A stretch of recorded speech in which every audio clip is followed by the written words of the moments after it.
GST ভর্তি যোদ্ধা কি ভাবছো? অনেক ভালো একটা প্রিপারেশন নিয়ে জিএসটিতে একটা কোপ দিয়ে ইসলাম ইউনিভার্সিটিতে পড়াশোনা করবে। আমি দাঁড়িয়ে আছি ইসলাম ইউনিভার্সিটির প্রশাসন ভবনের সামনে। কি মনে হয় নিজের বিশ্ববিদ্যালয় করে নিতে পারবে এই ইসলাম ইউনিভার্সিটিকে, নাকি অতলেই তলিয়ে যাবে তুমি? দেখো, তুমি এখন পর্যন্ত প্রিপারেশনটা স্টার্ট করতে পেরেছো যতটুকু তোমার পড়াশোনা করা দরকার, বা বিগত পরীক্ষায় খারাপ করার পরে তুমি যতটুকু নিজেকে প্রমিস করছিলা অতটুকু পড়া পড়তে পারছো?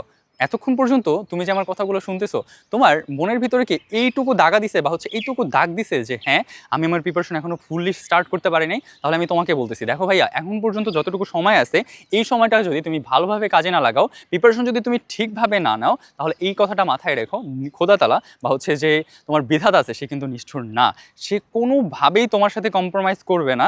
যে ভালো একটা প্রিপারেশন নিচ্ছে তাকে কিন্তু অবশ্যই অবশ্যই এই ইউনিভার্সিটির একটা আসন দিয়ে দেবে। বাট তুমি আলটিমেটলি ওই যে বললাম অতলে তলিয়ে যাবে।